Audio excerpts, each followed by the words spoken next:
الحمدللہ الحمدللہ رب العالمین والصلاة والسلام علی خاتم النبیین اما بعد فاعوذ باللہ من الشیطان الرجیم بسم اللہ الرحمن الرحیم واتخذ اللہ ابراہیم خلیلا آمنت باللہ صدق اللہ العظیم وبلغنا رسولہ النبی الکریم الامین ببرکتہ ان اللہ وملائکتہ یصلون علی النبی یا ایھا الذین آمنوا صلوا علیہ وسلموا تسلیما۔ کوئی زبان خاموش نہ رہے، مل کر پڑھیے الصلاۃ والسلام علیک یا رسول اللہ، الصلاۃ والسلام علیک یا حبیب اللہ۔ حضرات محترم، آج ذی الحج کا پہلا جمعہ ہے اور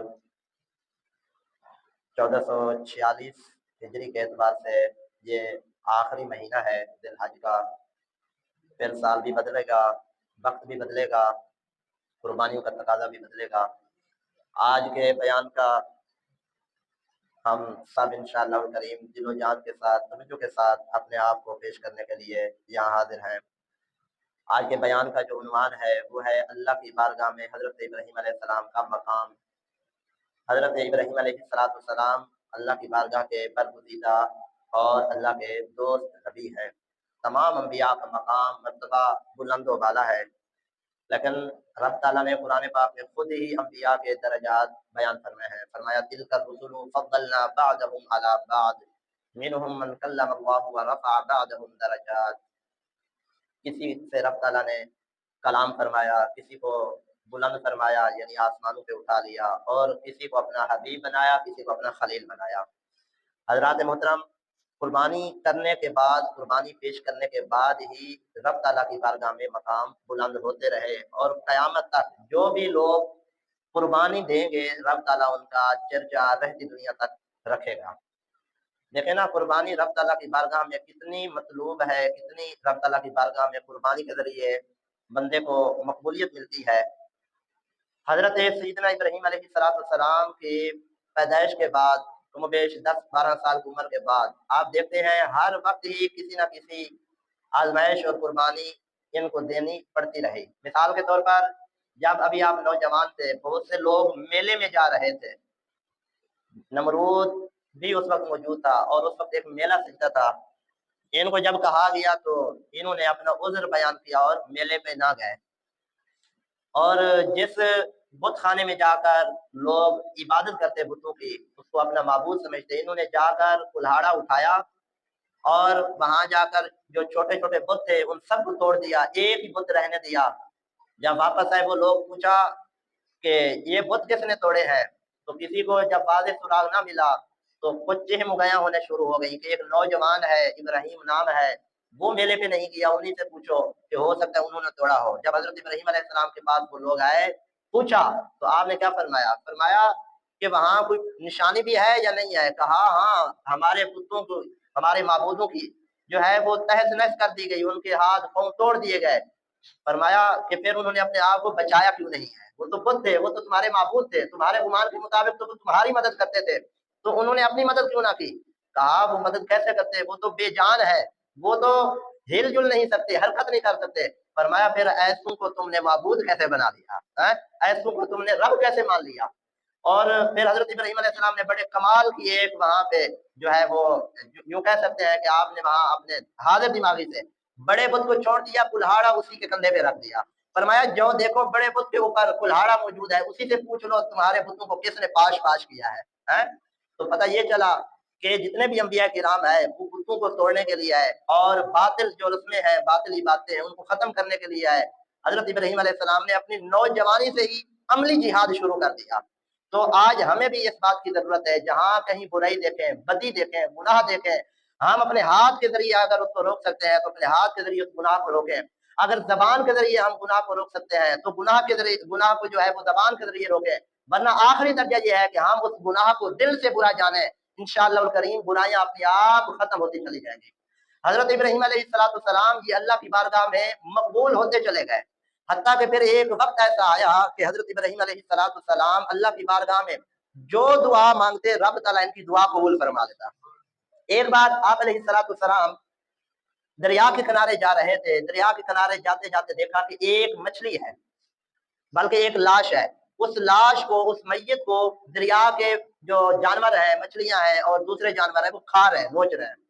اور جب وہ پانی واپس چلا گیا تو یہاں جو باہر کے درندے تھے وہ کھانے لگے، اور پھر جب پانی واپس چلا گیا درندوں نے کھا لیا، اوپر سے پرندے آئے اڑتے اڑتے، انہوں نے کچھ کھایا۔ حضرت ابراہیم علیہ السلام اللہ کے دوست بن چکے تھے، اللہ تعالیٰ نے ان کا مقام بلند کر لیا تھا، اور یہ اللہ تعالیٰ کی جو ہے قدرت کو ماننے والے تھے، لیکن اس کے باوجود آپ چاہ رہے تھے کہ میں دیکھوں رب تعالیٰ ان کو دوبارہ اس میت کو اور مردوں کو کیسے زندہ فرمائے گا۔ تو یہ آپ کا اللہ کی بارگاہ میں بڑا مقام تھا۔